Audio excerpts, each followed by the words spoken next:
The new year was supposed to be a fresh start, but this time it brought a big surprise.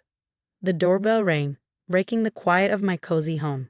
I thought it might be a neighbor or a delivery person, so I opened the door casually, but I felt like my heart sank when I saw who was there. My sister Claire, who I hadn't wanted to see, and my ex-husband Ethan. Claire had her usual smug smile, looking almost proud next to Ethan. Seeing Ethan was like reopening an old wound. He looked arrogant and pretended to feel sorry. It had been 3 years since I'd seen them, and here they were, acting like nothing had happened. "Why are you here?" I asked, my voice trembling with shock. Claire laughed annoyingly. "Oh, look at that, Ethan." She's speechless. "What's wrong, Anna? Not happy to see your dear sister and loving ex-husband?" Ethan leaned against the doorframe, glancing around the room. "Yeah, Anna, we just thought we'd drop by, see how things are without us." I clenched my fists, trying hard not to slam the door on them. "This isn't your place anymore, Ethan. And you, Claire, shouldn't be here either." But they just smirked, unfazed by my attempt to stand up to them. Then Ethan said something that felt like a punch in the gut. "You know, Anna, I regret ever being with you. What a waste of my best years." Claire joined in, pretending to sympathize. Poor Anna, always falling short, even in marriage. Their mean words hurt, but before I could respond, another voice interrupted us. "Who's there, Anna?" It was my dad, George, who I wasn't expecting until later. Claire and Ethan looked surprised to see him, and their smirks disappeared as they shifted uncomfortably. "Dad, you're home early," I said, feeling relieved. George looked at the scene with narrowed eyes. "CLA, Ethan, what are you doing here?" Their confidence vanished under George's stern gaze. There was a tense silence. Claire finally spoke up. We just wanted to wish Anna a happy new year." George was skeptical. "Really? After all this time, you suddenly remember family on New Year's?" His tone was cold, hinting at hidden anger and disappointment. Ethan tried to regain control. "We also have some news, but maybe now's not the time." I knew their visit wasn't just about New Year's greetings. Their sudden arrival, smirks, and insults were all too familiar. A cycle of lies and manipulation. But I wasn't the same person they left behind. As they left awkwardly, promising to come back another time, I closed the door, feeling both relieved and anxious. Their return meant trouble, and this time, I had to be ready. After Claire and Ethan left, the house felt eerily quiet. My dad, George, sat opposite me, his face creased with worry. "Anna, what was that about? Why are they back?" I sighed, feeling the weight of old memories. "I'm not sure, Dad, but with Claire and Ethan, there's always a motive." George nodded grimly. "I remember how it all ended, how they hurt you. You owe them nothing, Anna." His support was comforting, but there was a part of the story he didn't fully grasp. The depth of Claire's manipulation. It dated back to our childhood, a time that should have been carefree but was overshadowed by Claire's selfishness. "Dad, remember my 10th birthday? Grandma's porcelain doll?" I asked, my voice tinged with sadness. George's face softened. "Of course, you cherished that doll." I nodded, the memory vivid. "Claire broke it on purpose, then blamed me. She cried to Mom, saying it was an accident caused by me." George looked surprised. "I never knew that. Your mother always thought it was an accident." "That was just the start," I said, feeling the pain of old memories. "Claire always acted innocent, and I got blamed. She knew how to trick everyone around her." I saw regret in George's eyes, realizing what he hadn't seen before. "I'm sorry, Anna. I should have seen it." "It's not your fault," Dad said, his voice filled with regret. "We were all fooled by Claire," I replied, taking a deep breath. "Even with Ethan, she played us both. They deserve each other." George reached for my hand, offering comfort. "What matters is you're away from their drama now. Don't let them pull you back in." I nodded, trying to force a smile. Talking with Dad reminded me that the past wasn't forgotten. Claire and Ethan's visit wasn't just casual. It hinted at more trouble ahead. That night, I couldn't sleep. Memories of Claire's schemes, how she always seemed better than me in our parents' eyes, how she effortlessly won Ethan over. It all haunted me. Her return meant trouble, and I felt a growing sense of dread. But amid the chaos in my mind, I started to feel determined. I wouldn't be a victim again. I'd confront Claire and Ethan. Whatever they were planning, I was ready to fight back. In the days after Claire and Ethan's visit, their words and smirks kept replaying in my mind. I threw myself into work, hoping to distract myself, but the past wouldn't let go. Remembering my marriage to Ethan, once filled with love, now felt like walking on thorns. It all started wonderfully. Ethan was charming, attentive, everything I thought I wanted. We were happy, or so I thought. But then things changed. Late nights, excuses, and avoiding my questions. I trusted him, ignoring my doubts and gut feelings. Then, one day, everything became clear. I came home early from a trip, excited to surprise Ethan. But I was the one surprised. I found Ethan and Claire together, laughing in our living room. It was a moment that shattered my world. The confrontation was a blur of tears, accusations, and painful truths. Claire showed no remorse, simply shrugging off my pain. You were always too focused on work, Anna. Ethan needed someone, and I was there. It's not our fault he lost interest in you. Ethan's words were just as hurtful. I thought I loved you, Anna, but Claire is different, more exciting. We were never right for each other. Their betrayal cut me deeply, shattering my heart and trust. The divorce was swift, with Ethan and Claire flaunting their relationship. I was left to piece together my shattered life, feeling foolish and betrayed. Sitting in my office, memories swirled, igniting anger within me. How dare they come back after what they did? How dare they disrupt my peace? But it wasn't just anger. It was a burning need for justice. I wanted them to feel a fraction of the pain they caused. Revenge, once repulsive, now seemed like the only way to close this chapter. I've decided. I'll confront them, demand answers, but I won't be the heartbroken wife this time. I'll be strong. They underestimated me once. They won't again.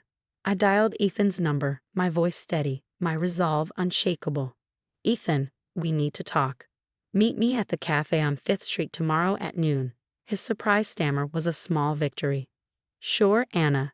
Tomorrow, he replied before the call ended. For the first time in days, I felt in control. The game had begun, and this time I was playing to win. The next day, the cafe was bustling. I spotted Ethan at a corner table, looking tense. His attempted smile didn't reach his eyes. Anna, thanks for coming. I wasn't sure you want to see me, he said, sounding unsure. I don't, I replied sharply, sitting across from him. But I need answers. Why are you and Claire back in my life? Ethan squirmed. Things haven't been great for us after we left. We've had some tough times. I felt a bitter satisfaction seeing him uneasy. Tough times? You expect sympathy from me? No, of course not, he stammered. It's just that Claire is pregnant. We thought it's time to mend fences, for the sake of family. His words hit me hard. Claire pregnant? I felt a twinge of hurt, but skepticism took over. And you expect me to? What? Forgive you just like that? I asked, my voice filled with disbelief. It's not just that, Anna, Ethan said, avoiding my gaze. There's the matter of your father's estate. So that was it, the real reason behind their sudden return. It wasn't remorse or reconciliation. It was greed. You have some nerve, Ethan. You cheat, you leave, and now you come back for money. I felt my anger boiling over, my voice rising in the crowded cafe. People can change, Anna. We've been through a lot. We just want a chance to start over, to be a family, he pleaded. A family built on lies and deceit. I shot back, my heart pounding with anger. Just then, my phone buzzed. It was a message from Claire. We need to talk. Alone. My place. Tonight. I glanced at Ethan, my mind made up. Tell Claire I'll see her tonight. But understand, Ethan, this isn't a family reunion. This is me settling the score. Ethan looked taken aback as I stood to leave. I felt a strange sense of power. I'd been their victim for too long. But now, things were changing. I walked out, leaving Ethan behind, my mind racing. Tonight's meeting with Claire wouldn't just be a talk. It would be the start of my revenge, a chance to reclaim my dignity and make them regret crossing me. Leaving Ethan behind at the cafe left me with a whirlwind of emotions. Anger, betrayal, and a newfound determination. Driving home, my mind buzzed with plans for confronting Claire later. I needed to brace myself against her manipulative ways. As evening approached, I stood in front of my mirror, mentally preparing. I saw a different woman from the one who once fell for Ethan or got overshadowed by Claire. Tonight, I was ready to face my past head-on. Claire's house was a sharp contrast to mine. Flashy, extravagant, a symbol of her and Ethan's shallow values.